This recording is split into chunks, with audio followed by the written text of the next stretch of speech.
Hello friends welcome back to my channel. तो आमी मुनाई आबारो चले आसलाम एक नतून रेसिपि निये। तो आज के आमी रान्ना करब चंदना शुटकी दिए डाटा आलुर तरकारी। तो तोमादेर काछे एकटाई अनुरोध, भिडियोटी शेष पर्यन्त देखो, आशा करछि तोमादेर भालो लागबे। तो देखो रान्नार जन्य कड़ाई बसिए दिएछि और कड़ार मध्य दिए दिलाम परिमाण मतो सर्षेर तेल। तारपर एखाने शुटकिगुला दिए दिलाम, तारपर सामान्य एकटु हलुद गुड़ा दिए एकटु आलतो हाथे नाड़ाचाड़ा करे भालो करे एकटु एगुलोके भेजे नेब।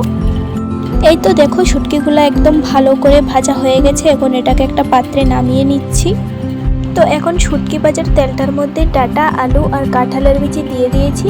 তো এগুলোকে দিয়ে একটু নাড়াচাড়া দিয়ে তারপর এখানে আমি দিয়ে দেব স্বাদ মতো নুন। তো নুনটা দেওয়ার পর এটা থেকে একটু জল ছাড়বে।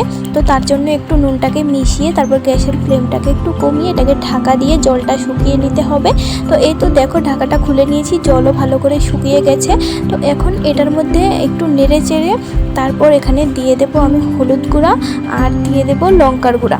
তো এগুলোকে দিয়ে একটু ভালো করে নেড়ে চেড়ে ভেজে নেব। তো দেখো এগুলোকে ভালো করে নেড়ে চেড়ে আমি ভেজে নিয়েছি। তো এখন ভাজা ভাজা হয়ে গেলে এখানে পরিমাণ মতো জল দিয়ে দেব, এটা ঝোলের জন্য দিয়েছি। তো দেখো যখন জলটা একদম ভালো করে ফুটে যাবে তখন আগে থেকে ভেজে রাখা শুটকি মাছগুলোও দিয়ে দিয়েছি। এখন এটাকে একটা পাত্রে নামিয়ে নিলাম।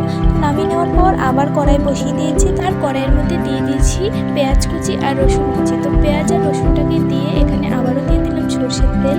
তো সরষের তেলটা দেওয়ার পর এখন এগুলোকে ভালো করে নেড়ে চেড়ে একটু ভাজা ভাজা করে নেব। তো এই তো দেখো পেঁয়াজটা বেশ লাল লাল হয়ে গেছে। তো এখন আমি সেই তরকারিটা এটার মধ্যে ঢেলে দিয়েছি। তরকারিটা দেওয়ার পর একটু 2 মিনিট একটু ফুটিয়ে নিলেই রেডি হয়ে যাবে চন্দনা শুটকির সুস্বাদু ডাটা আলুর তরকারি। তো এই তো রেডি হয়ে গেল।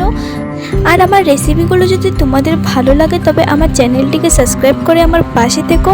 আজকে এই পর্যন্তই, আমি আসছি আবার নতুন কোনো রেসিপি নিয়ে। ততক্ষণ সবাই ভালো থেকো, সুস্থ থেকো, টাটা।